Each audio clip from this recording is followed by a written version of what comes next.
ఇప్పుడు క్రికెట్ ఆడాలంటే మైదానికి పోయే కదా నోళ్ళు ఆడతారు. అసలు అయితే ఉరుకుతే రన్నులు వస్తాయి కదా. కానీ ఒక జాగల కొందరు పోరగాన్లు క్రికెట్ ఆడతాండ్రు. వాళ్ళు ఉరికితే కాదల్లా ఈత కొడితే రన్నులు వస్తున్నాయంట. అరే అవ్వంటేను వల్ల రన్నుల కోసం ఈత కొడతాండ్రు. ఈత ఈత చూడుర్రి మీరే ఆలస్యం చేయకుండా. వికెట్లు ఉన్నాయి వెనక.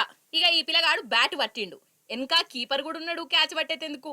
ఇప్పుడు ఒక్క బాలే ఉన్నది కానీ 2 రన్నులు కొట్టాలి. చూస్తారా? చూడుర్రి.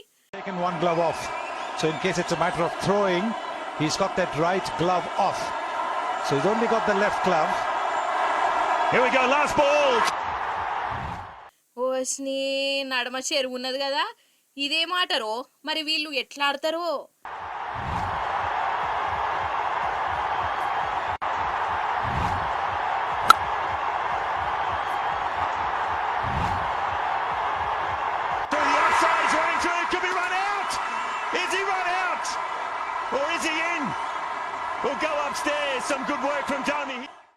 అబ్బరే బిడ్డ, నిజంగా వీళ్ళు మనుషులు కాదు, మహానుభావులు.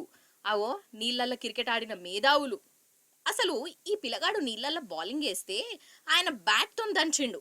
ఇక అదేమో చెరువులో పడ్డది. వీళ్ళేమో ఈతలు కొట్టుకుంటా బాల్ ను దొరకబట్టుకున్నారు. లాస్ట్ కు ఆ పిల్లగాన్ని అవుట్ చేయనే చేసిర్రు.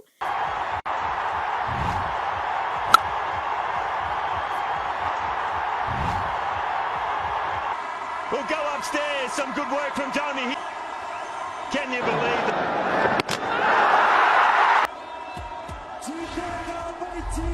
He's got him. That's it. India win. నిజంగా ఈ పోరగాన్లను ఎంత తారీఫ్ చేసినా తక్కువనేనోళ్ళ.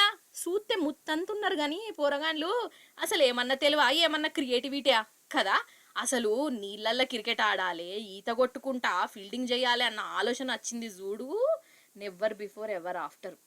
ఇక వీళ్ళ ఆటను చూసి వన్డేలు, టెస్టులు, ఐపీఎల్, గీపీఎల్ లెక్కనే నీళ్ళ క్రికెట్ ఆట అని సపరేట్గా పెడితే మంచిగా ఉంటుంది కావచ్చు కదా.